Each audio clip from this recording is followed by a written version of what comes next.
అని చెప్పేసి తెలంగాణ ప్రయోజనాలకి మాకు అక్కర్లేదని చెప్పేసి చెప్పాల్సిన అవసరం లేదు మాకు. ఇప్పుడు దీని మీద రాయలసీమ దాని మీద సరే ఆయన ఏమన్నాడు వాళ్ళు ఓకే ఉండండి. ఇప్పుడు వాళ్ళు రాజకీయ లబ్ధి పొందటానికి ఏవైనా మాట్లాడుకుంటారు. కేసీఆర్ గారు మాట్లాడుతున్నారు. మన పార్ట్నర్షిప్ సమ్మిట్ జరిగినప్పుడు ఆయన ఇష్టం వచ్చినట్టు ఆయన మాట్లాడారు. రేవంత్ రెడ్డి గారు కూడా ఆయనకు నచ్చింది ఏదో ఆయన రాజకీయ లబ్ధి కోసం కానివ్వండి, లేకపోతే ఆయన రాజకీయ ప్రయోజనాల కోసం ఏదైనా సరే ఆయన మాట్లాడారు. అసలు రాయలసీమ ప్రాజెక్ట్ తీసుకుంటే అంటే నాకు పూర్తిగా సమాచారం లేదు, మా మంత్రి గారు చాలా డీటెయిల్గా చెప్పారు. కానీ 2020లో స్టే వచ్చిన తర్వాత జగన్మోహన్ రెడ్డి గారు ముఖ్యమంత్రిగా ఉండగా 2020లో ఈ రాయలసీమ లిఫ్ట్ ప్రాజెక్ట్కి స్టే వచ్చింది. స్టే వచ్చిన తర్వాత పర్వేష్ పోర్టల్లో 25/6/2021 ఆ స్టే వెకేట్ చేయడానికి వీళ్ళు అప్లై చేశారు ఎన్విరాన్మెంట్ క్లియరెన్స్ కోసం. ఎన్విరాన్మెంట్ క్లియరెన్స్ బేస్ మీద ఎన్జిటి స్టే ఇచ్చింది. సో ఎన్విరాన్మెంట్ క్లియరెన్స్ కోసం పర్వేష్ పోర్టల్లో 25/6/2021 government of Andhra Pradesh then government of Andhra Pradesh Rayalaseema ప్రముఖ నాయకుడు ఆనాటి ముఖ్యమంత్రి శ్రీ జగన్మోహన్ రెడ్డి గారు నేతృత్వంలో అప్లై చేశారు. అప్లై చేస్తే 19/7/2021 after detailed discussion EAC requested for additional details.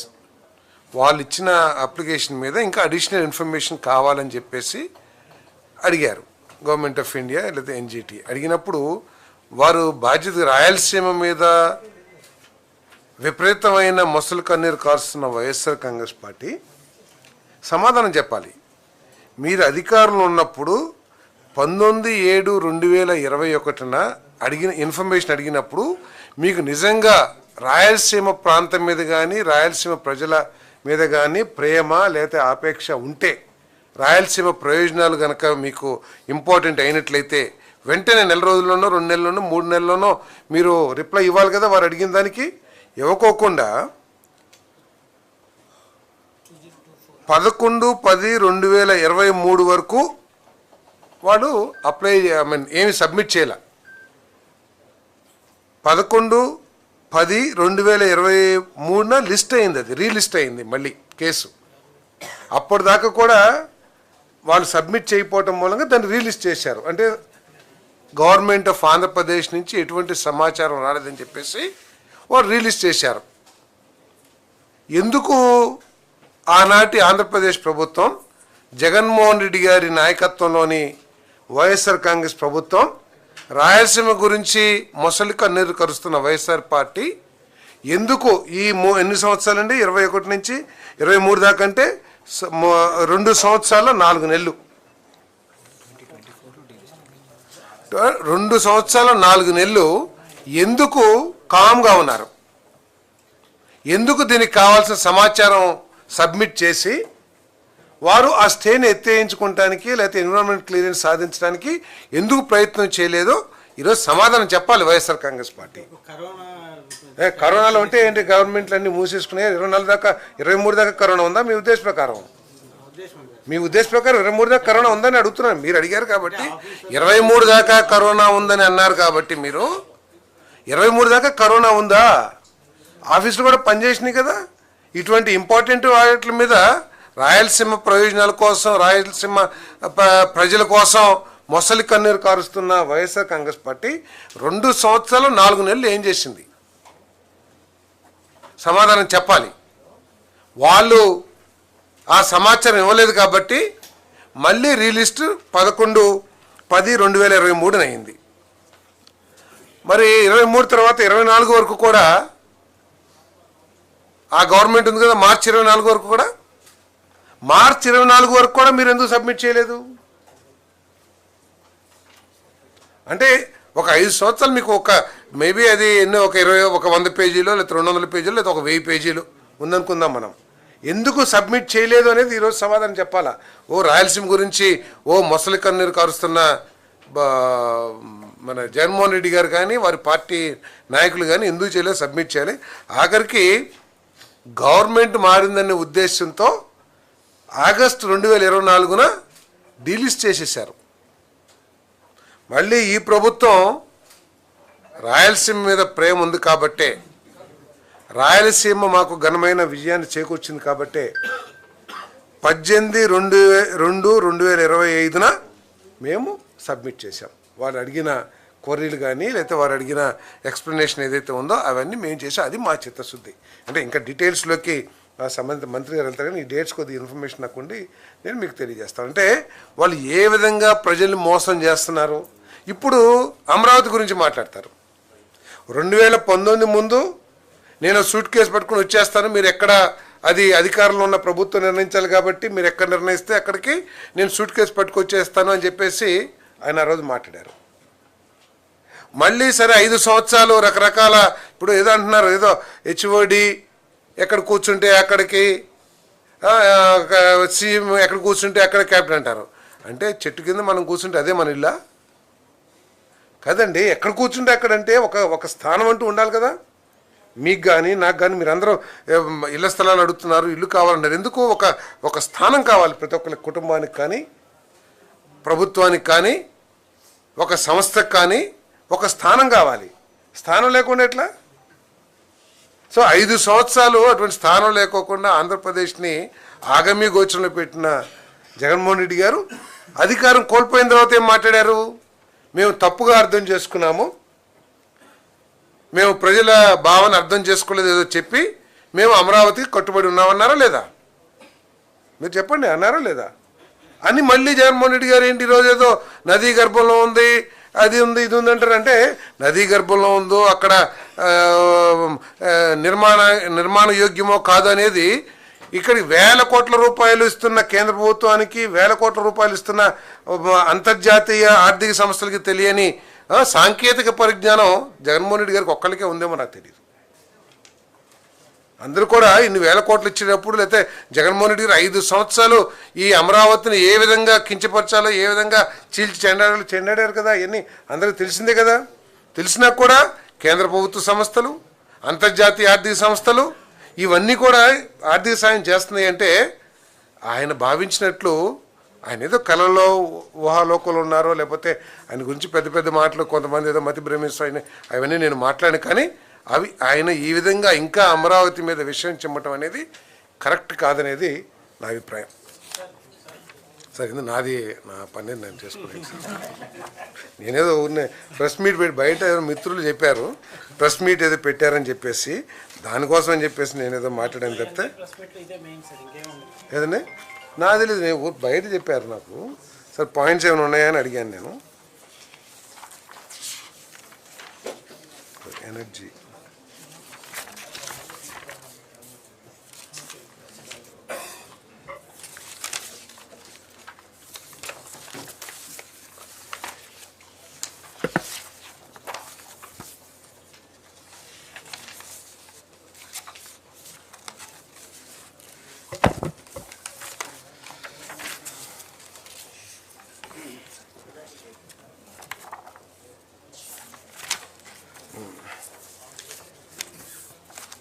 ఆయన ఇన్ని మాటలు మాట్లాడుతున్న వైఎస్ఆర్ కాంగ్రెస్ పార్టీ నాయకులు కానీ జగన్మోహన్ రెడ్డి గారు కానీ సమాధానం చెప్పాలా.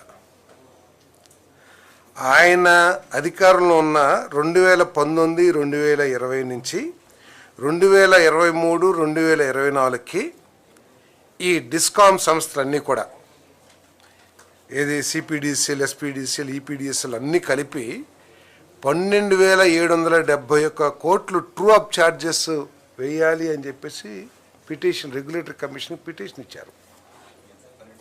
771 కోట్లు 0.96 కోట్లు ట్రూ అప్ ఛార్జెస్ వేయాలని చెప్పేసి ఎలక్ట్రిసిటీ రెగ్యులేటరీ కమిషన్కి అప్లై చేశారు. అది వారి పరిపాలన.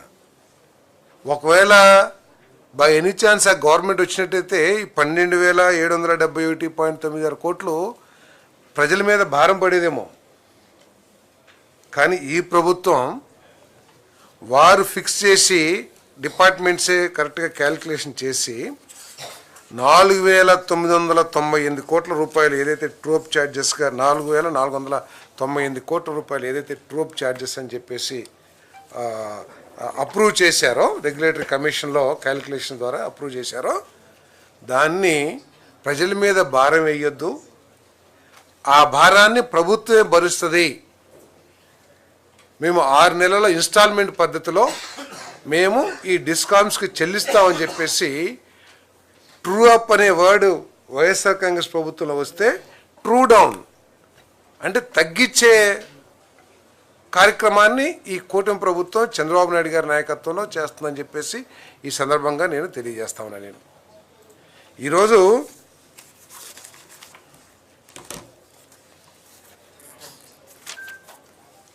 వారు 9 సార్లు కరెంట్ ఛార్జీలు ఏం చెప్పారు 2019లో మేము అధికారంలోకి వస్తే విద్యుత్ ఛార్జీలు పెంచమని చెప్పిన వైఎస్ఆర్ కాంగ్రెస్ పార్టీ 9 సార్లు కరెంటు విద్యుత్ ఛార్జీలు పెంచిన విషయం మీ అందరూ కూడా తెలిసిందే.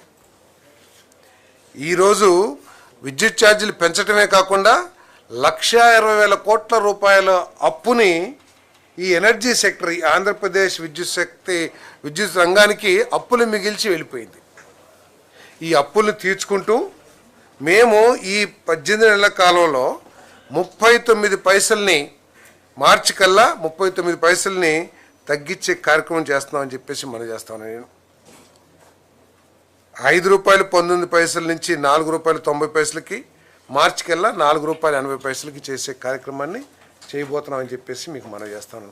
ఇదంతా ఏంటి ఎఫిషియన్సీని పెంచుకోవడం ద్వారా పరిపాలన అనుభవంతో దుర్వినియోగం లేకపోతే దోపిడీలు ఇవన్నీ కూడా అరికట్టేసి ఈ ధరను తగ్గించి భారం తగ్గించాలని చెప్పేసి తగ్గించాలని చెప్పి కాదు తగ్గించేసిన ఇప్పటికే ₹4.90 తగ్గింది, 13 పైసలు మొన్న మేము తగ్గించి బిల్లింగ్ చేశాం. మార్చి కల్లా ₹4.80 చేయాలనే లక్ష్యంతో ఈ ప్రభుత్వం పనిచేస్తూ ఉంది. మళ్ళీ వచ్చే సంవత్సరంలో ₹4.60 మరో 20 పైసలు తగ్గించి ₹4.60 చేయాలి, యూనిట్ కాస్ట్ చేయాలని చెప్పేసి ప్రభుత్వం పనిచేస్తూ ఉంది. ట్రాన్స్మిషన్ లాసెస్ తగ్గించుకోనండి, లేకపోతే ఎఫిషియన్సీ పెంచుకునేయండి, ఏదైనా చేసి మళ్ళీ ఇప్పటికైతే 4.80 మార్చికి 4.60 వచ్చే సంవత్సరానికి అది ఈ ప్రభుత్వం యొక్క పనితీరు అని చెప్పేసి కూడా నేను ఈ సందర్భంగా తెలియజేస్తాను.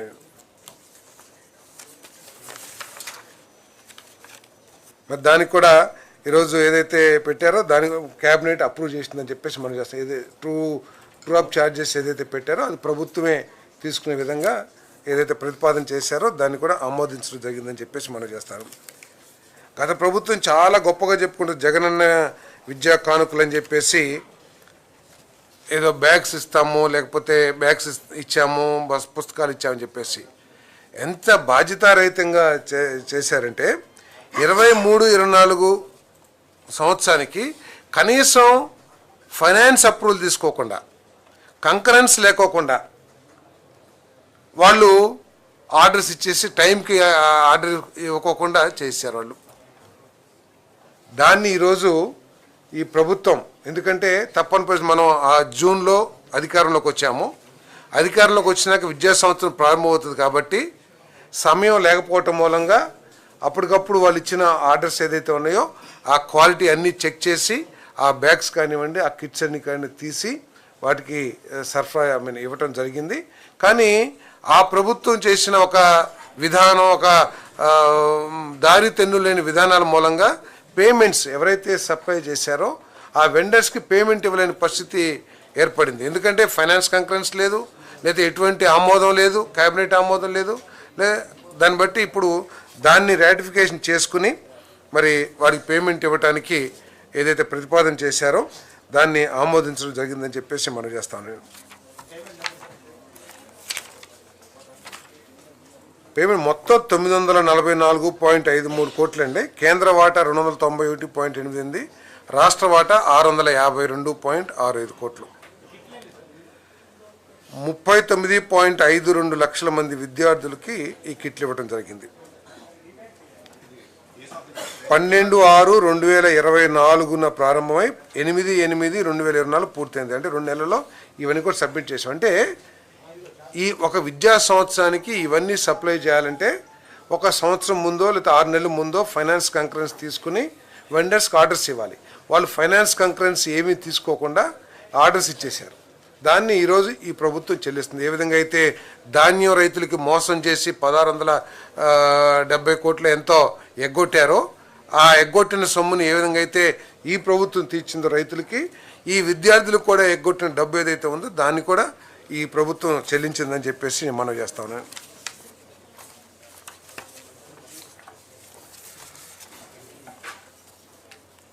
ఆంధ్రప్రదేశ్ లాజిస్టిక్స్ ఇన్ఫ్రాస్ట్రక్చర్ కార్పొరేషన్ను సమగ్ర లాజిస్టిక్స్ ఇన్ఫ్రాస్ట్రక్చర్ హోల్డింగ్ కంపెనీగా ఏర్పాటు చేయడానికి ఆమోదం తెలిపింది. కేబినెట్ ఆమోదించడం జరిగింది. ఏంటంటే ఈ లాజిస్టిక్ కాస్ట్ చాలా పెరిగిపోతూ ఉంది. మన రాష్ట్రంలో సీ కోస్ట్ ఉన్నాయి, తర్వాత కెనాల్స్ ఉన్నాయి, తర్వాత రోడ్స్ కూడా దాదాపు 10,000 కిలోమీటర్లు ఎంతో రోడ్స్ కూడా ఉన్నాను. 50 అరౌండ్ 55,000 కిలోమీటర్స్ ఆర్ఎన్బి రోడ్స్ కానీ ఎన్హెచ్ రోడ్స్ కానీ ఉన్నాయి. సో వీటన్నిటినీ ఒక అంబ్రెల్లా కిందకి తీసుకొచ్చి AP road development corporation, airport development corporation, maritime board, inland waterways వీటన్నిటినీ కూడా ఒక అంబ్రెల్లా కిందకి చేర్చి ఒక 250 కోట్ల రూపాయలతో ఒక మూలధనాన్ని ఏర్పాటు చేసి ఈ ఆంధ్రప్రదేశ్ లాజిస్టిక్ ఇన్ఫ్రాస్ట్రక్చర్ కార్పొరేషన్ని ఏర్పాటు చేయడానికి ఏదైతే ప్రతిపాదన చేసిందో ఆ ప్రతిపాదన ఆమోదించడం జరిగిందని చెప్పేసి మనం చేస్తా ఉన్నాం. దీని ద్వారా లక్ష్యం ఏంటంటే రాబోయే రోజుల్లో ఈ లాజిస్టిక్ ఎక్స్పెండిచర్ ఏదైతే ఉందో దాన్ని తగ్గించాలి. రోడ్లని అభివృద్ధి చేయటం కానివ్వండి, ఇన్లాండ్ వాటర్ వేస్ని డెవలప్ చేయటం కానివ్వండి, సీ ట్రాన్స్పోర్ట్ మ్యారిటైమ్ బోర్డు ద్వారా చేయటం కానీ, ఇవన్నీ రైల్వేస్ ఇవన్నీ కూడా చేయటం ద్వారా. జియోఎంఎస్ నెంబర్ 5 పరిశ్రమలు వాణిజ్యం శాఖ తేదీ 9/4/2025లో పేర్కొన్న కంపెనీ పేరును ఆర్సిలరీమిట్టల్ నిప్పాన్ స్టీల్ ఇండియా ప్రైవేట్ లిమిటెడ్కి మనం ప్రాజెక్ట్ శాంక్షన్ చేసిన విషయం మీకు తెలిసిందే. వాళ్ళకి ఒక పోర్టు కూడా మనం ఇవ్వటం జరిగింది. సో దాన్ని ఇప్పుడు వాళ్ళ అవసరాల కోసం, అంటే వాళ్ళ ప్రొసీజరల్ అవసరాల కోసం దాన్ని ArcelorMittal Nippon steel India private limited నుండి messrs AMNS ports Rajayyapeta private limited అనే స్పెషల్ పర్పస్ వెహికల్గా మార్చడానికి వాళ్ళ రిక్వెస్ట్ని ఆమోదం తెలిపింది. ఇదేంటంటే లోన్స్ తీసుకుంటానికి కానీ, లేకపోతే వాళ్ళు ప్రాజెక్ట్ ఇంప్లిమెంటేషన్లో సౌలభ్యం కోసం వాళ్ళు ఇదంతా 100% సబ్సిడరీ ఆఫ్ ఆర్సిలరీమిట్టల్. ఏఎంఎన్ఎస్ కూడా అదే, ఆర్సిలరీమిట్టల్ నిప్పాన్ స్టీల్ పోర్ట్స్. అక్కడేమో స్టీల్ లిమిటెడ్, ఇదేమో పోర్ట్స్ అని పేరు పెట్టారు.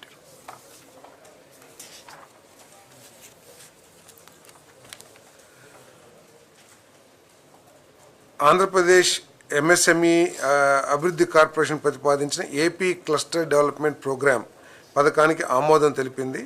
200 కోట్ల మొత్తం బడ్జెట్ కేటాయింపుతో ఈ పథకం రాష్ట్రంలో వచ్చే 5 సంవత్సరాల్లో కనీసం 45 ఎంఎస్ఎంఈ కామన్ ఫెసిలిటీ సెంటర్ని ప్రాధాన్యంగా ఎంఎస్ఎంఈ పార్కులో ఏర్పాటు చేయాలని లక్ష్యంగా పెట్టుకుంది. ఇది సుమారు 7,500 మందికి ప్రత్యక్ష ఉపాధిని అందిస్తుంది. కొత్తగా ప్రారంభించిన 175 ఎంఎస్ఎంఈ పార్కుల్లో ఈ క్లస్టర్లకు ప్రాధాన్యత ఇవ్వటం జరుగుతుంది. మీ అందరికీ తెలిసిందే, ప్రతి కాన్స్టిట్యున్సీలో కూడా ఒక ఇండస్ట్రియల్ ఎస్టేట్ని ఏర్పాటు చేయాలనే ఏదైతే ప్రతిపాదన ఉందో దాంట్లో భాగంగా ఈ ప్రతిపాదన ఆమోదించడం జరిగిందని చెప్పేసి మనం చేస్తాం.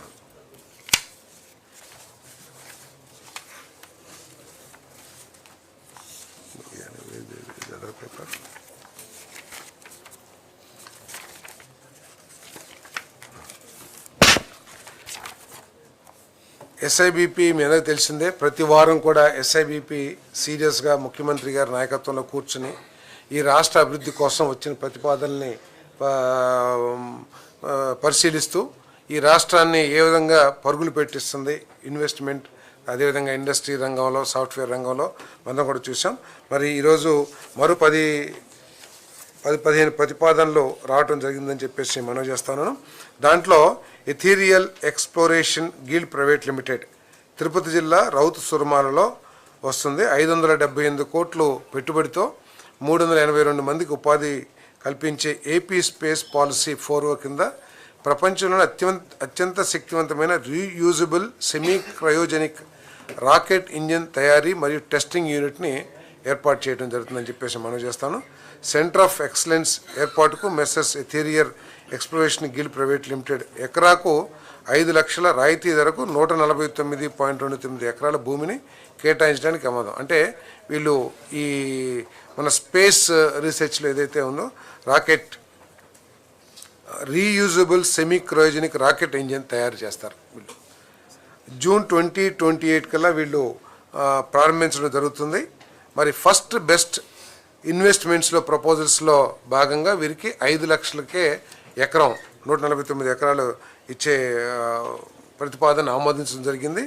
ఈ ప్రతిపాదనని మన స్పేస్ అడ్వైజర్ ఎవరైతే ఉన్నారో మన సోమయాజు గారిని ఇంతకుముందు సోమనాథ్ గారు వారు కూడా ఈ ప్రతిపాదనని రికమెండ్ చేయడం జరిగింది.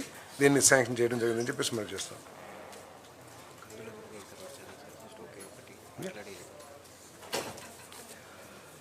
అదేవిధంగా pioneer clean amps private limited Chittoor జిల్లా రామకుప్పం మండలం మనేంద్రం గ్రామంలో 159 కోట్లు పెట్టుబడితో 600 మందికి వీళ్ళేంటంటే 2 సీటర్ హన్సా ట్రైనర్ విమానాల్ని తయారు చేస్తారు. దీంట్లో విమానాల తయారీ, ఇంటిగ్రేషన్, ఎంఆర్ఓ అంటే మెయింటెనెన్స్, రిపేర్స్ ఇవన్నీ కూడా ఓవరాలింగ్ మరియు ఫ్లైట్ ట్రైనింగ్ స్కూల్ను కూడా ఏర్పాటు చేయడం జరుగుతుంది. వీరు కుప్పం ఎయిర్పోర్ట్ పక్కన 55.47 ఎకరాలని కోరటం జరిగింది. వాళ్ళకి ఏంటంటే ల్యాండ్ ఎక్విజిషన్కి ఎంతైతే కాస్ట్ అయిందో ఆ కాస్ట్ అంతా కూడా వారు భరిస్తారు. భవిష్యత్తులో వీరికి ఒక హ్యాంగర్ కావాలని కూడా అడిగారు ఆ ఎయిర్పోర్ట్లో. సో తప్పకుండా ఆనాడు ఉన్న రూల్స్ని బట్టి, గైడ్లైన్స్ని బట్టి వారికి హ్యాంగర్ కూడా ఏర్పాటు చేయడం జరుగుతుందని చెప్పేసి కూడా నేను మనవి చేస్తా ఉన్నాను. 108 ఎయిర్ క్రాఫ్ట్స్ని పర్ ఇయర్ తయారు చేస్తారు ఈ ప్రతిపాదన. ఓకే, ఇప్పుడు కందుల దుర్గేష్ గారు ఒక చిన్న అనౌన్స్మెంట్ ఇస్తానికి వచ్చారు. ముందు వారితో మాట్లాడించి తర్వాత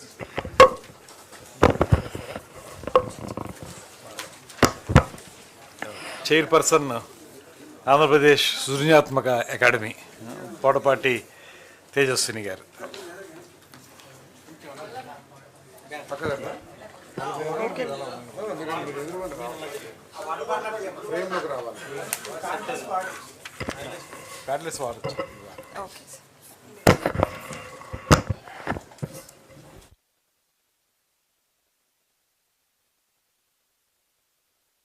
హలో,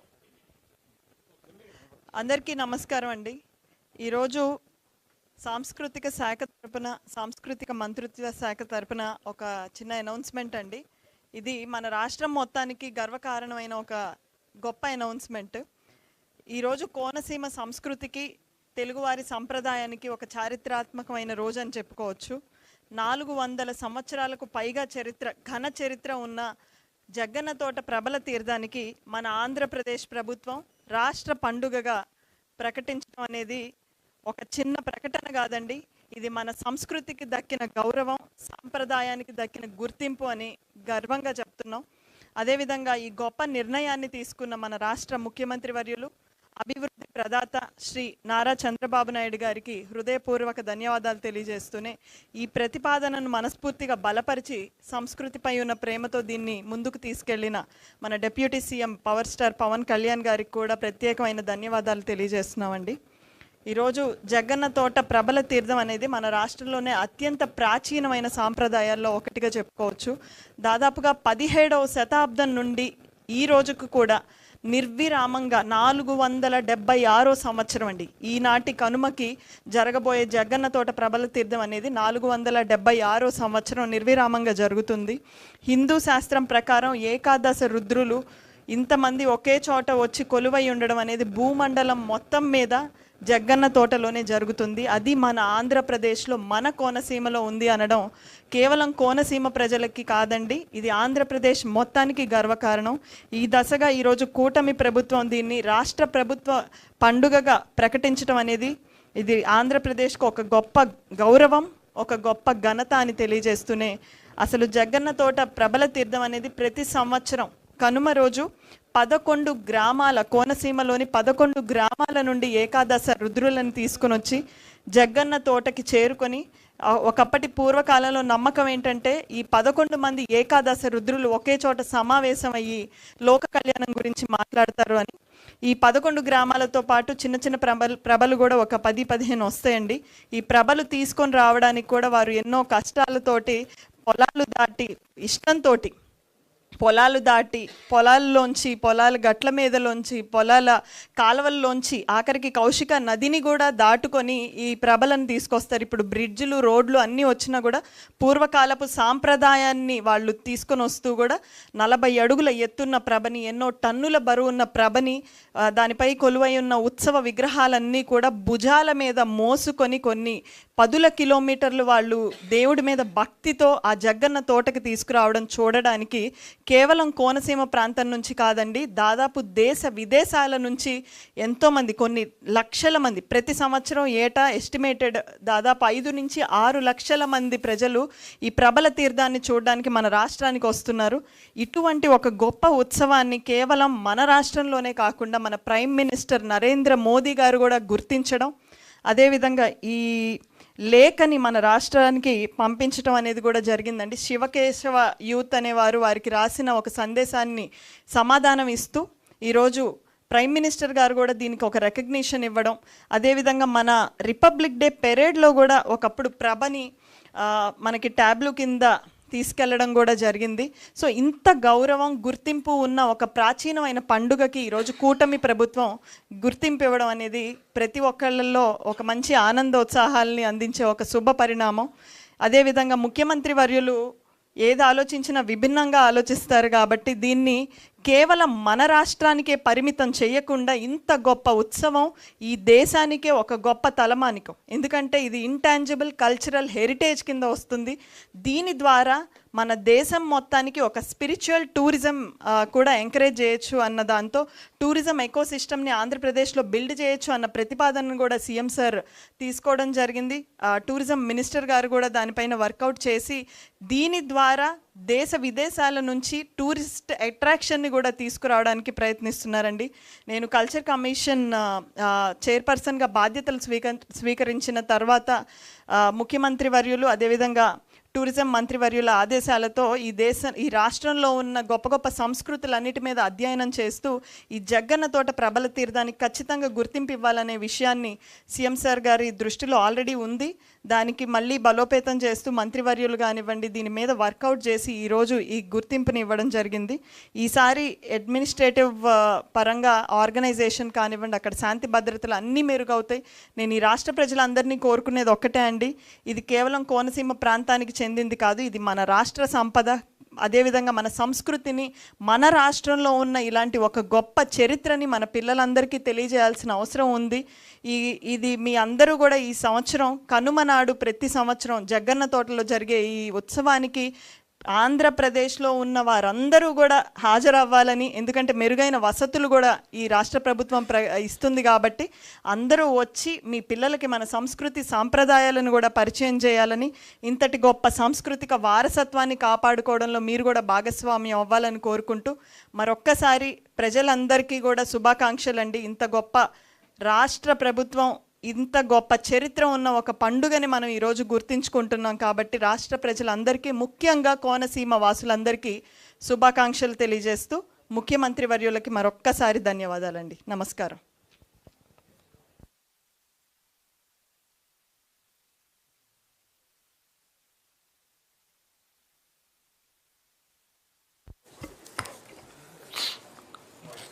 కోనసీమ ప్రభల తీర్థం అంటే ఒకేసారిగా కొన్ని వందల ప్రభలు లేస్తాయి.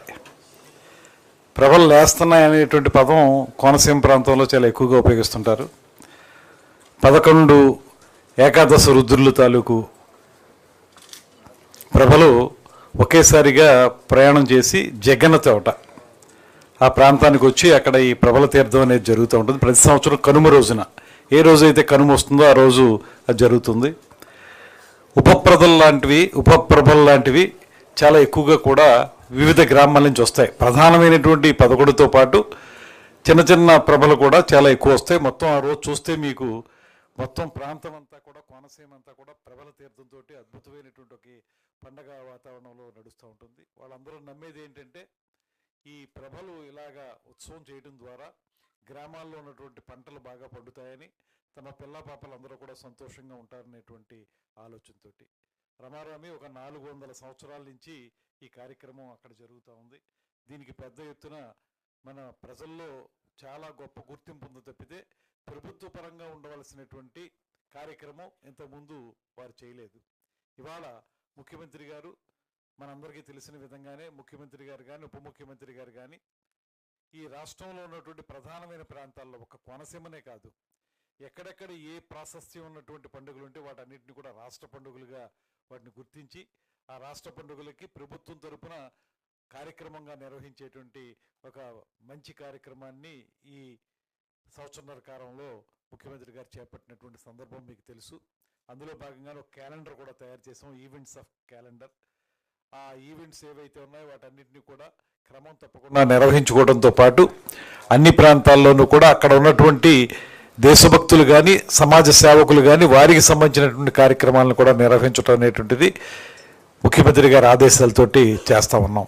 ఇది ఒక రకంగా పండుగకు సంబంధించిన ఉత్సవం, దాంతోపాటు ఆధ్యాత్మిక శోభని ఇచ్చేటువంటి కార్యక్రమం అయినప్పటికీ కూడా దీంతోపాటు ఇప్పటివరకు ప్రధానమైనటువంటి అందమైన ప్రాంతంగా గుర్తింపు పొందినటువంటి కోనసీమని ఒక పక్కన ఆ రకమైనటువంటి టూరిజం, మరో పక్కన స్పిరిచువల్ టూరిజం, ఇవన్నీ కలిపి ఒక సమగ్రమైనటువంటి టూరిజం ప్లేస్గా కూడా తయారు చేయాలనేటువంటి ఆలోచనను కూడా ముఖ్యమంత్రి గారు మాకు చెప్పడం జరిగింది.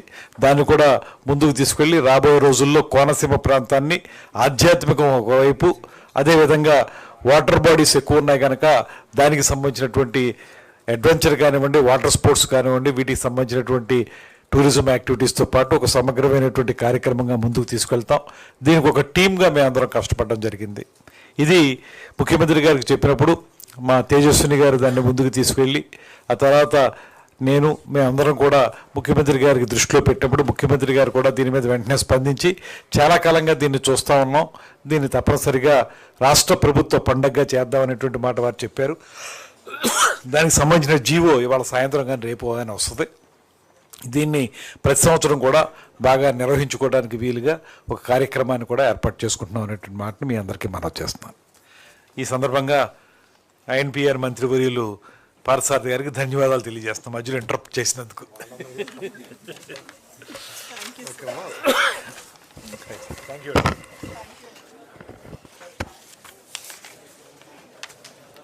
ఓకే, 234 కోట్ల పెట్టుబడితో 165 మందికి ఆగాల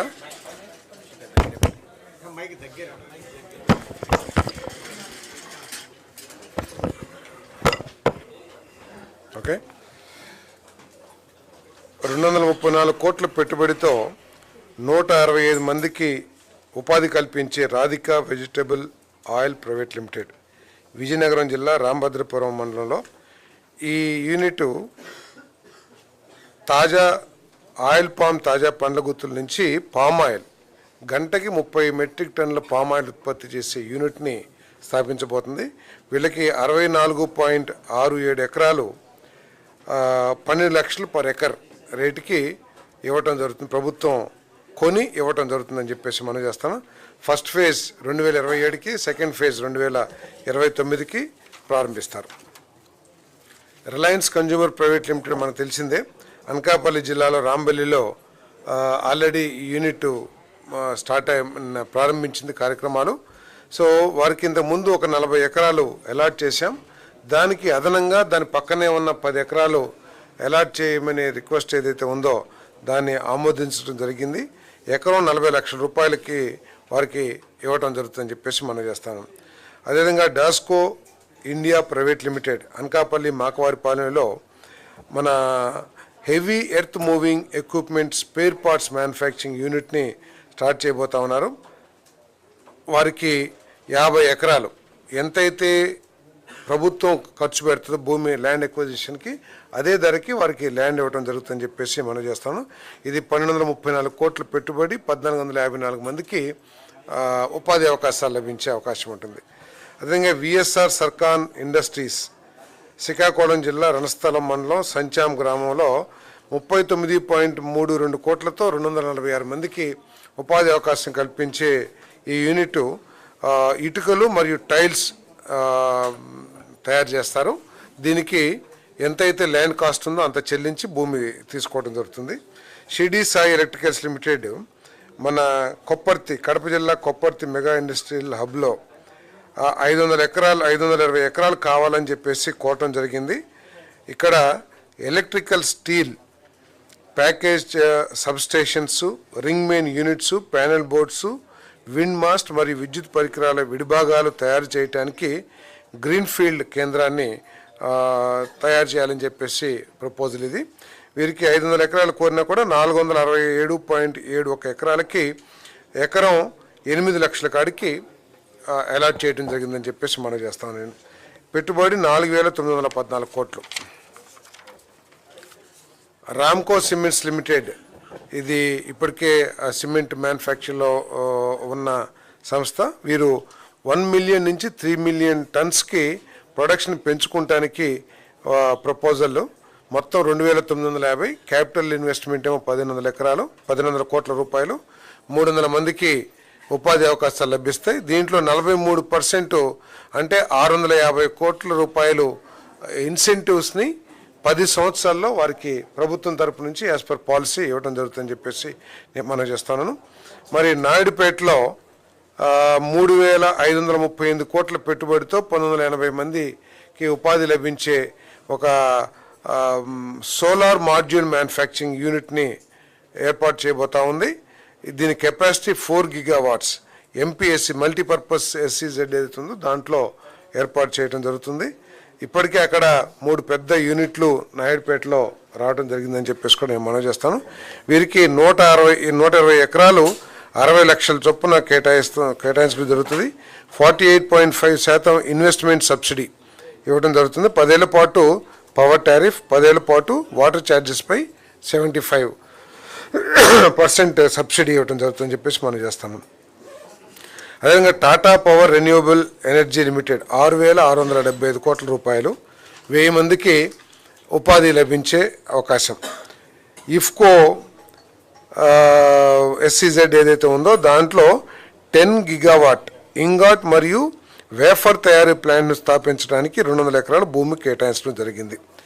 ఇది ఈ సంస్థ టాటా రెన్యూవబుల్ ఎనర్జీ ఏదైతే ఉందో ఆల్మోస్ట్ ఒరిస్సాలో స్థాపించడానికి అన్ని నిర్ణయాలు తీసుకున్న తర్వాత ఇది మన ప్రభుత్వ ప్రయత్న ఫలితంగా ఇక్కడ ఇస్తున్న ఇన్సెంటివ్స్ కానివ్వండి, ఇక్కడున్న మెరుగైన పాలసీస్ దృష్ట్యా, అదేవిధంగా మా యువ నాయకుడు హెచ్ఆర్ మినిస్టర్ గారు శ్రీ నారా లోకేష్ గారి ప్రయత్నంతో ఆ యూనిట్ ఒరిస్సా నుంచి ఇక్కడికి షిఫ్ట్ అయిందని చెప్పేసి కూడా చెప్పడానికి గర్వపడుతుందని చెప్పేసి కూడా మనం చేస్తాను నేను. మరి ఇఫ్కోలో ఇది బిగ్గెస్ట్ ఇన్వెస్ట్మెంట్.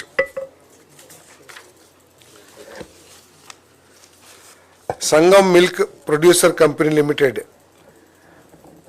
తిరుపతి జిల్లా పెళ్లకూరు మండలం పల్చూరు గ్రామంలో 25.74 ఎకరాల భూమిలో 200 కోట్ల రూపాయల పెట్టుబడితో 245 మందికి ఉపాధి లభించే పారిశుద్ధ్య కేంద్రాన్ని స్థాపించడానికి ప్రపోజల్ ని అప్రూవ్ చేయడం జరిగిందని చెప్పేసి మనం చేస్తాను. Nava food centre private limited Naidupeta ఎస్సీజెడ్లో మరి ఏపీ ఫుడ్ ప్రాసెసింగ్ పాలసీ 2015-20 యొక్క సమీకృత ఫుడ్ పార్క్ పథకం కింద తుది ఆమోదం జారీ చేయటం మరియు సంబంధిత విధానాల ప్రకారం వర్తించే ప్రత్యేక ప్రోత్సాహకార ప్యాకేజ్ అందించేందుకు ఆమోదం తెలియజేయడం జరిగింది.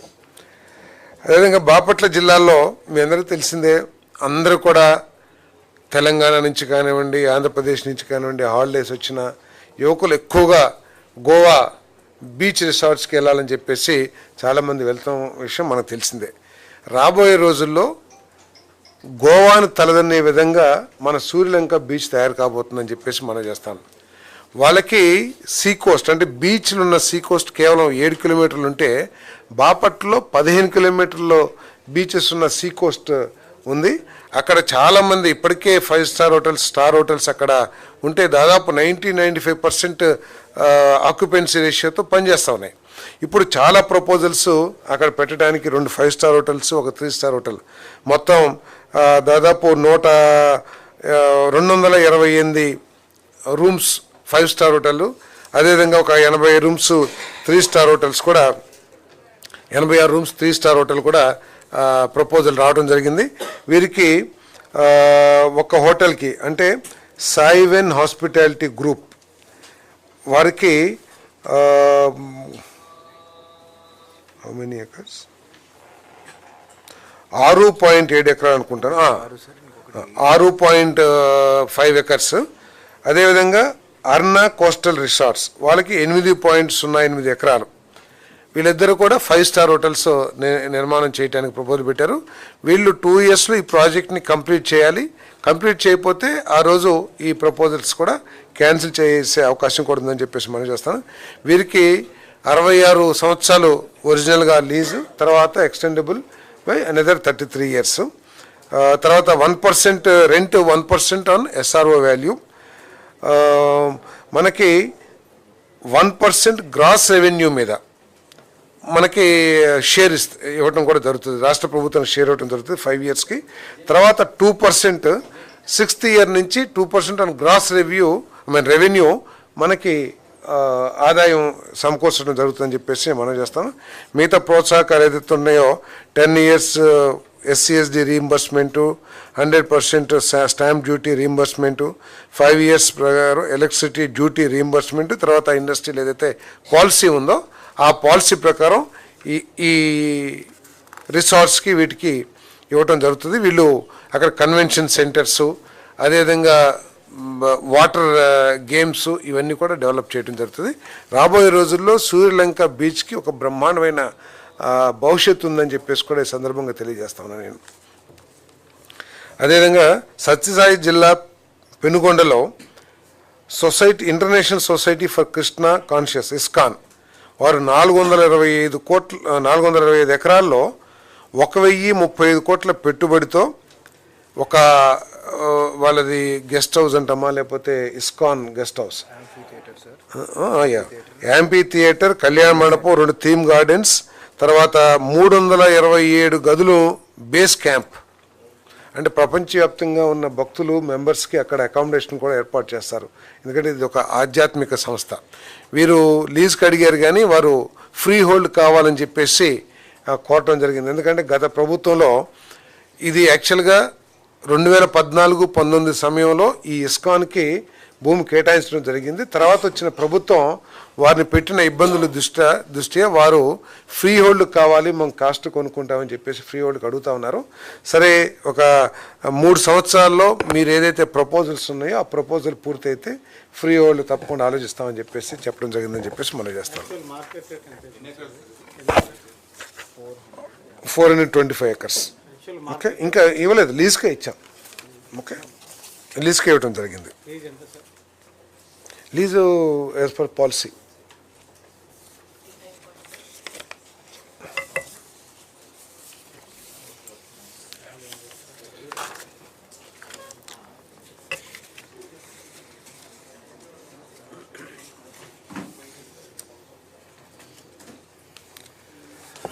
నామినేషన్ ఆధారంగా నాన్ క్యాప్టివ్ వాణిజ్య కార్యకలాపాల కోసం మంజూరు చేసిన లీజుల విషయంలో సంస్థ అంచనా వనరుల విలువలో 5% ప్రీమియం మొత్తాన్ని ప్రభుత్వం నిర్ణయించిన వాయిదాలలో చెల్లించడం తప్పనిసరి చేయడానికి ఆమోదం తెలిపింది.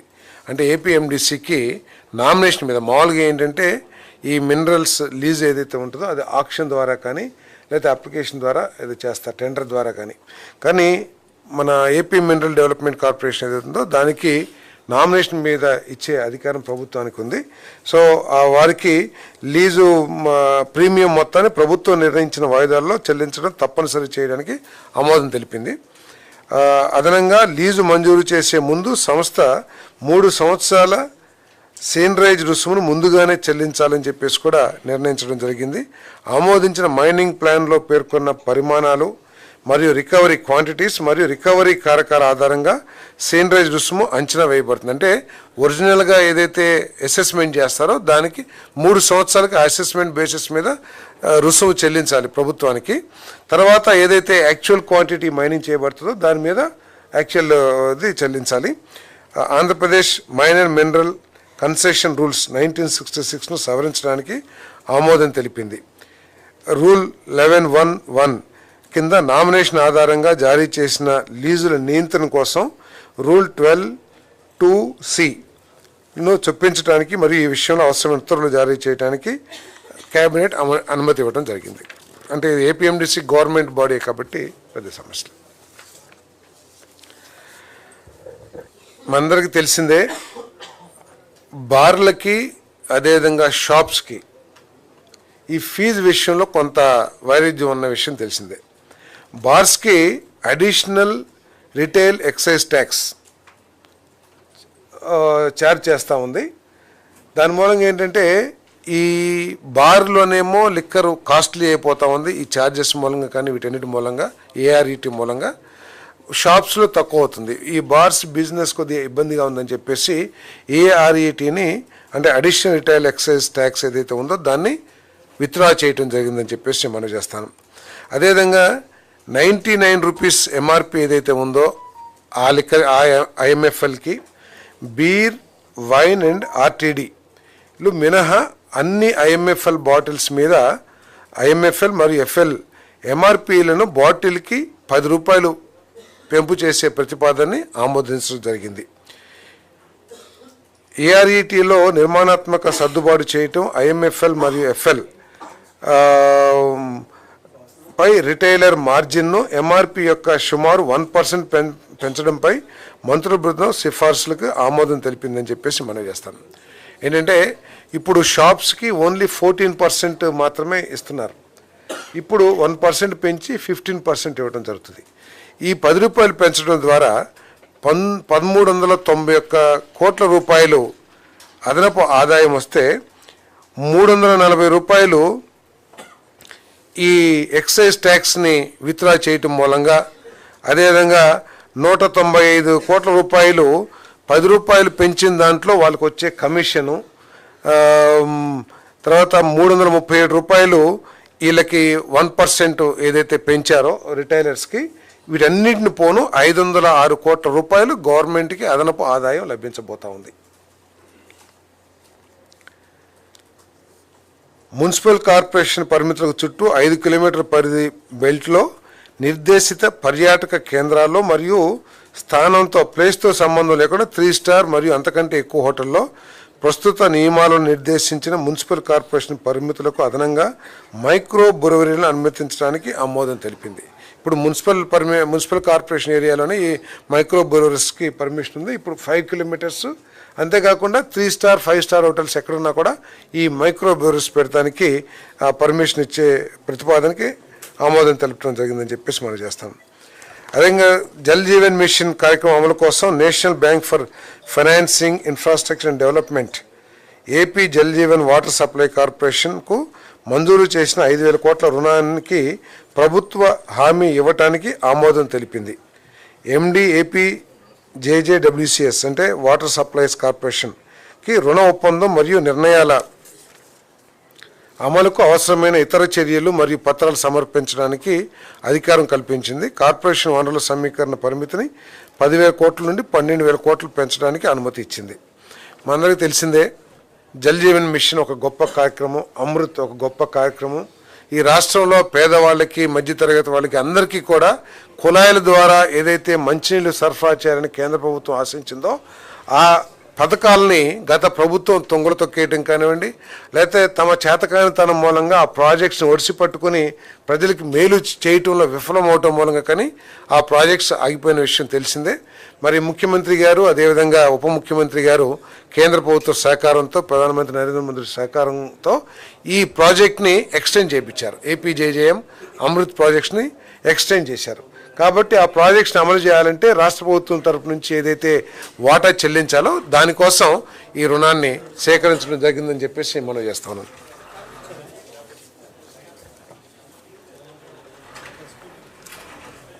శ్రీకాకుళం జిల్లా టెక్కల్ అసెంబ్లీ నియోజకవర్గంలో కొత్త బొమ్మాలిలో 2026-2027 విద్యా సంవత్సరం నుండి కొత్త ప్రభుత్వ డిగ్రీ కళాశాలను ఏర్పాటు చేయడానికి ఆమోదం తెలిపింది.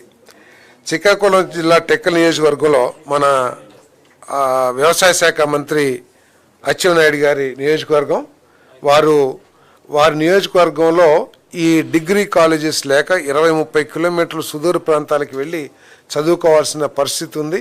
అక్కడ కూడా ప్రైవేట్ కాలేజీల్లో ఉన్న సందర్భంలో మరి వారి ప్రయత్నం మేరకు కానివ్వండి, వారి రిక్వెస్ట్ మేరకు మరి మన ఎడ్యుకేషన్ డిపార్ట్మెంట్ లోకేష్ గారి సహకారంతో ఈ ప్రతిపాదన చేయడం జరిగింది. మరి 26-27 ఈ దీంట్లోనే కొత్త సంవత్సరం నుండి కొత్త ప్రభుత్వ డిగ్రీ కళాశాలను ఏర్పాటు చేయడానికి ఆమోదం తెలిపింది కేంద్ర ప్రభుత్వం. తాత్కాలికంగా ఇప్పటికే ఉన్న గవర్నమెంట్ ఇంటర్మీడియట్ కాలేజీలో ఈ కళాశాలను ఏర్పాటు చేయడం జరుగుతుందని చెప్పేసి నేను మనవి చేస్తాను. మరి 11 డిగ్రీ కళాశాలల నుండి 16 గుర్తించిన మిగులు ఖాళీ బోధనా స్థానాలను బదిలీ చేయటం, అవసరమైన బోధనా విభాగాలకు స్థానాల మార్పిడి చేయటం, అంటే ట్రాన్స్ఫర్ ద్వారా కానీ ఇతర కాలేజీలు ఎక్సెస్ ఉంటే వారిని ఇక్కడ వేయటం జరుగుతుందని చెప్పేసి కూడా దానికి ప్రపోజల్కి యాక్సెప్ట్ చేయడం జరిగిందని చెప్పేసి మనం చేస్తాను.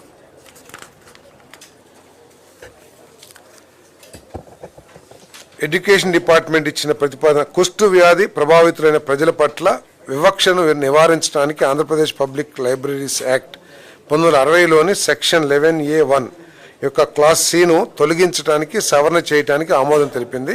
ముసాయిదా బిల్లును రాబోయే అసెంబ్లీ సమావేశాల్లో రాష్ట్ర శాసనసభ ముందు ఉంచడానికి అనుమతి ఇచ్చిందని చెప్పేసి మనం చేస్తాను. పాఠశాల విద్య 24-25 విద్యా సంవత్సరం కోసం అన్ని ప్రభుత్వ నిర్వహణ పాఠశాలలో 1 నుండి 10వ తరగతి వరకు చదువుతున్న విద్యార్థులకు విద్యార్థి కిట్లను సేకరించి సరఫరా చేయడానికి 944.53 కోట్లు మొత్తానికి పరిపాలనాత్మక ఆమోదం కల్పించడానికి అనుమతి ఇచ్చింది. అదే ఇందాక చెప్పాను కదా, గత ప్రభుత్వం ఎటువంటి ఆమోదం లేకోకుండా, ఫైనాన్స్ కంకరెన్స్ లేకోకుండా 944 కోట్లకు సంబంధించి ఈ ఎడ్యుకేషన్ కిట్స్ని సేకరించడానికి ప్రయత్నం చేసింది. సో ఆ వెండర్స్కి ఎవరైతే సప్లై చేశారో వారికి పేమెంట్ ఇవ్వడానికి అవకాశం లేకుండా పోయింది. ఇప్పుడు ఇస్తారు, ఇస్తాం కదా, అంటే అవన్నీ ఇస్తాం, అవన్నీ రెగ్యులర్గా జరుగుతూ ఉంటాయి. ఏది అవి ఇస్తున్నాం, అవి అంటే ఫైనాన్స్ కంకరెన్స్ ఉంది. దీనికి అసలు ఫైనాన్స్ కంకరెన్స్ కూడా తీసుకోకుండా వాళ్ళు టెండర్స్ పిలిచారు. ఇప్పుడు దానికి ఆమోదం తెలియజేస్తాం. ఆంధ్రప్రదేశ్ షెడ్యూల్ కులాల కోఆపరేటివ్ ఫైనాన్స్ కార్పొరేషన్ లిమిటెడ్ యొక్క భవిష్యత్తు డిమాండ్ని తీర్చడానికి ఆర్థిక సహాయ పథకాలు మరియు ఇతర సంక్షేమ మేనిఫెస్టో పథకాలు వాగ్దానాలను ఎస్సీ లబ్ధిదారులకు అమలు చేయడానికి Andhra Pradesh state financial services corporation limited నుండి 1500 కోట్ల రుణ మొత్తాన్ని మంజూరు చేయడానికి లెటర్ డేటెడ్ 25/12/2025 ద్వారా శాఖ తీసుకున్న చర్యకు రాష్ట్ర మంత్రిమండలి ఆమోదం తెలిపింది. ఈ నిర్ణయంతో షెడ్యూల్ కులాల సంక్షేమానికి సంబంధించి పథకాలు ఎటువంటి అంతరాయం లేకుండా కొనసాగించడానికి ప్రభుత్వానికి వీలు కలుగుతుంది. Andhra Pradesh schedule caste cooperative finance corporation ద్వారా అమలు చేసే పథకాల కోసం అవసరమైన నిధులు అందుబాటులో ఉండటంతో ఎస్సీ లబ్ధిదారులు తమ ప్రస్తుత ఆర్థిక పరిస్థితి నుంచి గౌరవప్రదమైన స్వయం ఆధారిత జీవన స్థాయికి ఎదగటానికి ఈ లోన్ ఉపయోగపడుతుంది. ఈ ప్రభుత్వానికి ఎస్సీ ప్రజల మీద, షెడ్యూల్ క్యాస్ట్ షెడ్యూల్ ట్రైబ్ ప్రజల మీద ఉన్న మమకారం కానివ్వండి, వారి మీద ఉన్న ప్రత్యేక శ్రద్ధ కానివ్వండి, ఈ నిర్ణయం తెలియజేస్తానని చెప్పేసి నేను మనవి చేస్తాను.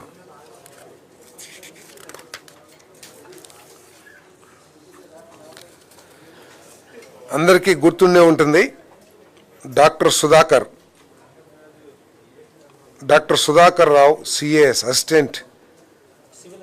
Civil assistant surgeon. వారు కరోనా టైంలో, ఇందాక కరోనా అన్నారు కదా, కరోనా టైంలో గొంతు విప్పలేని ప్రాణభయంతో ఉన్న పేషెంట్స్ యొక్క సమస్యలను దృష్టిలో పెట్టుకుని వారి జీవితాలను కాపాడటానికి ప్రయత్నం చేసే వైద్య సిబ్బంది సమస్యను దృష్టిలో పెట్టుకుని ఆనాడు మాస్కులు కోరారని చెప్పేసి ఏ విధంగా అవమానించింది. తర్వాత ఆయన ఆ అవమానాన్ని ప్రజల దృష్టికి తీసుకెళ్ళటం కానీ, ప్రభుత్వం చేసిన తప్పును ఎత్తి చూపించాడని ఏ విధంగా ఆయన హెరాస్ చేసి ఆఖరికి ఆయన ప్రాణాలు కోల్పోయే పరిస్థితి వచ్చింది. అందరికీ కూడా గుర్తుండి ఉంటుంది. మరి వారి కుమారుడు సికే లలిత్ ప్రసాద్ వారికి జూనియర్ అసిస్టెంట్గా ప్రస్తుతం సహకార శాఖలో జూనియర్ అసిస్టెంట్గా పనిచేస్తూ ఉన్నారు. మానవతా కారణాల దృష్టితో వారి పనితీరుని ఆధారంగా తీసుకుని ప్రత్యేక కేసుగా పరిగణించి ఆదాయ శాఖలో గ్రూప్ 2 సేవల కింద డిప్యూటీ తహసీల్దార్గా నియామకం చేయడానికి రాష్ట్ర మంత్రిమండలి ఆమోదం తెలిపింది. సహకార శాఖలో జూనియర్ అసిస్టెంట్గా అతను అందించిన సేవను పరిగణలోకి తీసుకుంటూ AP revenue subordinate service rules యొక్క రూల్ 3 జిఓఎంఎస్ నెంబర్ 681 నిబంధనలు మరియు ఆంధ్రప్రదేశ్ పబ్లిక్ నిబంధనల్ని సడలింపుతో ఈ నియామకం చేయడం జరుగుతుంది. ఇంతేకాకుండా ఆ కుటుంబానికి కూడా ₹1,00,00,000 ఆర్థిక సాయం చేయాలని చెప్పేసి కూడా ఏదైతే నిర్ణయం తీసుకోవడం జరిగిందని చెప్పేసి కూడా తెలియజేస్తాను. నంద్యాల జిల్లా మెడుతూరు మండలం నాగులూటి మనపేట గ్రామాల్లో సర్వే నెంబర్ 316, 297 మొదలైన వాటిలో 290 ఎకరాలు ప్రభుత్వ భూమిని గ్రీన్కో ఐఆర్ఈపీ ప్రైవేట్ లిమిటెడ్కు 500 megawatt integrated renewable energy project ఏర్పాటు కోసం బదిలీ చేయడానికి రాష్ట్ర మంత్రిమండలి ఆమోదం తెలిపింది. ఈ ల్యాండ్ని ఎకరా 5 లక్షల రూపాయలకి భూమి బదిలీ చేయడానికి అనుమతి ఇవ్వడం జరిగిందని చెప్పేసి మనం చేస్తాను. విశాఖపట్నం జిల్లా భీమునిపట్నం మండలం కొత్తవలస గ్రామంలో సర్వే నెంబర్ 102/2, 103లో ఉన్న 15 ఎకరాల భూమిని ప్రభుత్వ భూమిని ఆంధ్రప్రదేశ్ టూరిజం అథారిటీ విజయవాడకు హిల్ రిసార్ట్స్ లేదా ఇతర పర్యాటక ప్రాజెక్టు అభివృద్ధి కోసం కేటాయించడం జరిగింది. మార్కెట్ విలువపై బదిలీ చేయడానికి మంత్రిమండలి ఆమోదం తెలిపింది. తిరుపతి జిల్లా చిన్నగొట్టిగట్టు మండలం బాకరాపేట గ్రామంలో సర్వే నెంబర్ 329/2 ఉన్న 19 ఎకరాల 67 సెంట్ల ప్రభుత్వ భూమిని ఏపీఐసి యొక్క land acquisition for others policy కింద బదిలీ చేయడానికి ఆమోదం తెలిపింది. Revenue Andhra Pradesh charitable and Hindu religious institution and endowments immovable properties and other rights లీజులు మరియు లైసెన్స్ రూల్స్ 2003ను సవరించడం కోసం జిఓఎంఎస్ నెంబర్ 139 డేటెడ్ 2/5/2025 జారీ చేసిన ప్రాథమిక నోటిఫికేషన్ తుది నోటిఫికేషన్ ముసాయిదాకు రాష్ట్ర మంత్రిమండలి ఆమోదం తెలిపింది. ఇప్పటివరకు ఏంటంటే ఈ ఎక్స్టెండ్ చేయటానికి కానీ వాటికి గవర్నమెంట్ ఇన్స్టిట్యూషన్స్ అయినా లేదు రిలీజియస్ ఇన్స్టిట్యూషన్స్ అయినా ఈ ఎండోమెంట్ ల్యాండ్స్లో లీజ్ని ఎక్స్టెండ్ చేయడానికి అధికారం ఉండేది. ఇప్పటి నుంచి ఈ గవర్నమెంట్ మన ఎండోమెంట్ ల్యాండ్స్లో ఉన్న చారిటబుల్ ట్రస్ట్లకి ఎవరైతే 20 సంవత్సరాల పైబడి ఎడ్యుకేషన్ ఫీల్డ్లో కానీ హాస్పిటల్ ఫీల్డ్లో కానీ ఎవరైతే పనిచేస్తూ ఉన్నారో వాళ్ళు ప్రజలకు సేవలు అందిస్తూ ఉన్నారో వారికి లీజ్ని ఎక్స్టెండ్ చేయడానికి 5 సంవత్సరాలు ఎక్స్టెండ్ చేస్తేనేమో కమిషనర్కి అధికారం ఇస్తూ 5 సంవత్సరాల పైబడి ఎక్స్టెండ్ చేయాల్సి వస్తే ధార్మిక పరిషత్కి పర్మిషన్ ఇస్తూ ఈరోజు మంత్రిమండలి ఆమోదం తెలిపిందని చెప్పేసి మనం చేస్తాం. నంద్యాల జిల్లా మెడుతూరు మండలం నాగోలుటి చెప్పాను సారీ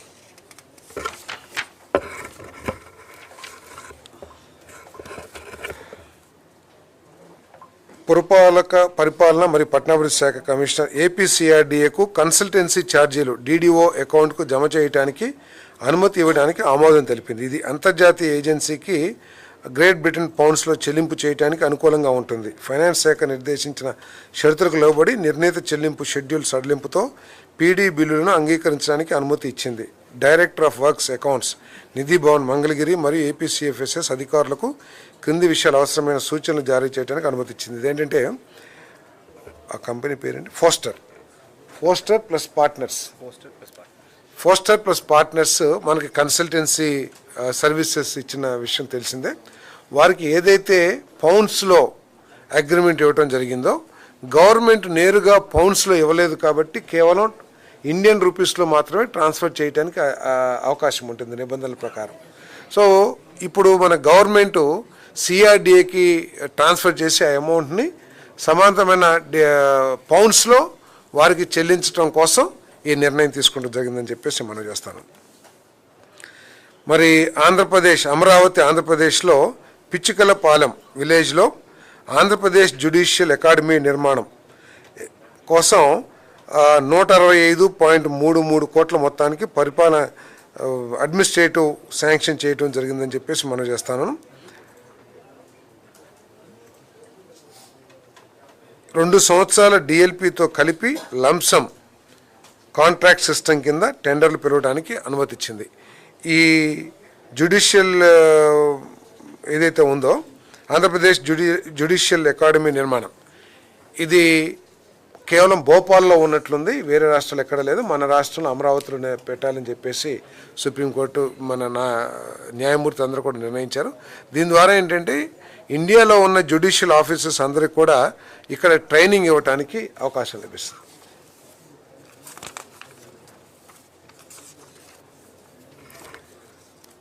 ట్రూ డౌన్ ఛార్జెస్ గురించి ఇందాక చెప్పాను నేను. ట్రూ అప్ ఛార్జెస్ నుంచి ట్రూ డౌన్కి ఈ కూటమి ప్రభుత్వంలో చంద్రబాబు నాయుడు గారి నాయకత్వంలో ట్రూ డౌన్ చేసి దేశంలో ఎక్కడా లేని విధంగా, నాకు తెలిసి ఎక్కడ కూడా ఈ పవర్ ఛార్జెస్ తగ్గించిన దాఖలాలు ఎక్కడా లేవు నాకు తెలిసి. ఈ కూటమి ప్రభుత్వం చంద్రబాబు నాయుడు గారి నాయకత్వంలో గత ప్రభుత్వం 9 సార్లు పెంచితే ఇప్పటికే ఆల్రెడీ 39 పైసలు మార్చి ఎండింగ్ కల్లా తగ్గించాలని నిర్ణయం. మరి ప్రతి సంవత్సరం 20 పైసలు తగ్గించాలనే నిర్దేశం ముఖ్యమంత్రి గారు ఇవ్వడం జరిగింది. అది విద్యుత్ రంగాన్ని నిర్వహించే తీరు అని చెప్పేసి కూడా ఈ సందర్భంగా తెలియజేస్తా ఉన్నాను నేను.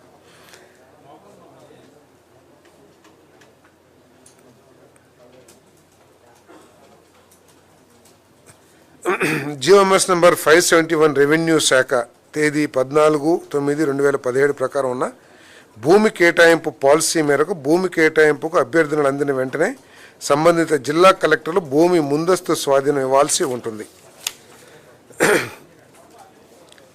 పై సవరించిన సూచన ప్రకారం జిఓఎంఎస్ నెంబర్ 26 ఎనర్జీ డేటెడ్ 28/2/25 ద్వారా జారీ చేసిన కార్యాచరణ మార్గదర్శకాలు తగిన విధంగా సవరించేందుకు అనుమతి మంజూరు చేయడం జరిగింది.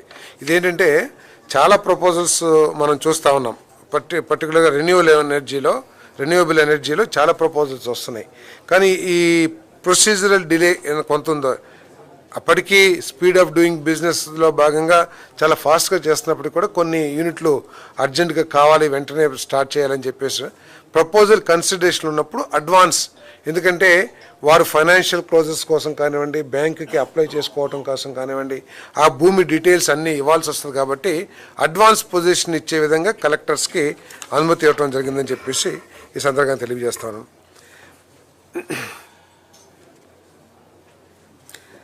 ఏపీపీఎఫ్సిఎల్ పవర్ ఫైనాన్స్ కార్పొరేషన్ లిమిటెడ్ ప్రతిపాదన మేరకు ఆర్బీఐ రోడ్ మ్యాప్ ప్రకారం సిఆర్ఏఆర్ను 15% వద్ద నిర్వహించడానికి రైట్స్ షేర్ల జారీ ద్వారా ఏపీపీఎఫ్సిఎల్ ఈక్విటీ మూలధనంలోకి 500 కోట్ల రూపాయల చొప్పున ఇన్ఫ్యూజన్ చేయడానికి రాష్ట్ర మంత్రి మండలి ఆమోదం తెలిపింది. ఎందుకంటే ప్రతి ఫైనాన్షియల్ ఇన్స్టిట్యూషన్స్ కూడా ఆర్బీఐ కొన్ని నిష్పత్తులు మెయింటైన్ చేయాలని చెప్పేసి ఏదైతే మా నిబంధనలు ఉన్నాయో ఆ నిబంధనల్ని అమలు చేయడం కోసం 500 కోట్ల రూపాయలు తగ్గింది ఏపీ పవర్ ఫైనాన్స్ కార్పొరేషన్ లిమిటెడ్కి. దాన్ని 500 కోట్ల రూపాయలు ఇన్ఫ్యూజ్ చేయడానికి ఏదైతే ప్రతిపాదన ఉందో దాన్ని ఆమోదించడం జరిగింది. మరి ఈ ఫెర్రో ఎలాస్ రంగం మీ అందరికీ తెలిసిందే. Power consumption, high power consumption units ఇవన్నీ కూడా సరే గత సంవత్సరం ఒక సంవత్సరానికి ఇన్సెంటివ్స్ ఏదైతే ఇచ్చారో ఆ ఇన్సెంటివ్స్ని పొడిగించమని చెప్పేసి ఆ అసోసియేషన్ వారు రిక్వెస్ట్ చేయడం జరిగింది.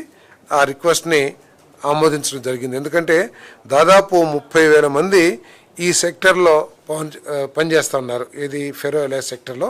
కాబట్టి వాళ్ళందరినీ దృష్టిలో పెట్టుకుని ఒక సంవత్సరం ఎక్స్టెండ్ చేయడం జరిగింది గతంలో ఇచ్చిన ఇన్సెంటివ్స్ని. ఇప్పుడు వారికి కూడా నిర్దేశించడం జరిగింది, రాబోయే 1-2 సంవత్సరాల్లో మీరందరూ కూడా సోలార్ పవర్కి, విండ్ పవర్కి కన్వర్ట్ కావాలి అని చెప్పేసి కూడా వారికి ఒక గైడ్లైన్స్ కూడా ఇవ్వటం జరిగిందని చెప్పేసి మనం చేస్తాను. ఆంధ్రప్రదేశ్ పవర్ ఫైనాన్స్ కార్పొరేషన్ లిమిటెడ్కు స్టేట్ బ్యాంక్ ఆఫ్ ఇండియా విజయవాడలోని కమర్షియల్ బ్రాంచ్ నుండి టర్మ్ లోన్ పొందేందుకు మరియు వివిధ సంస్థలు చేపట్టే ఆపరేషన్ అండ్ నిర్వహణ O&M కార్యకలాపాలకు తదుపరి రుణాలు ఇవ్వడానికి 2,000 కోట్ల మొత్తానికి ప్రభుత్వ హామీని అందించడానికి జిఓఎంఎస్ నెంబర్ 97 ఎనర్జీ డేటెడ్ 10/12/25 జారీ చేయబడిన ఉత్తర్వులకు మంత్రి మండలి ఆమోదం తెలిపింది. New and renewable energy development corporation of Andhra Pradesh limited VC and managing director అభ్యర్థనపై జిఓఎంఎస్ నెంబర్ 17 ఎనర్జీ డేటెడ్ 30/10/24లో జారీ చేసిన AP integrated clean energy policy 2024ను సవరించడానికి మంత్రి మండలి ఆమోదం తెలిపిందని చెప్పేసి మనం చేస్తాను.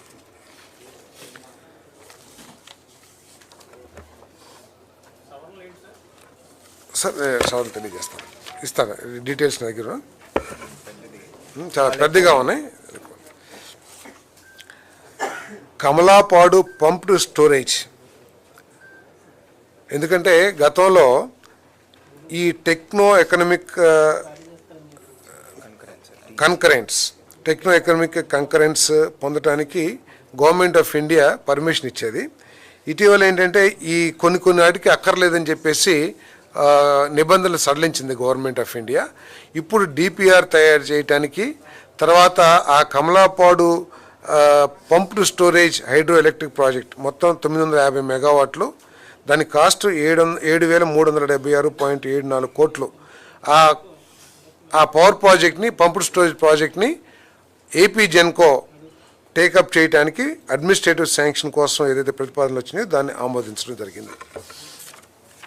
ఓకే.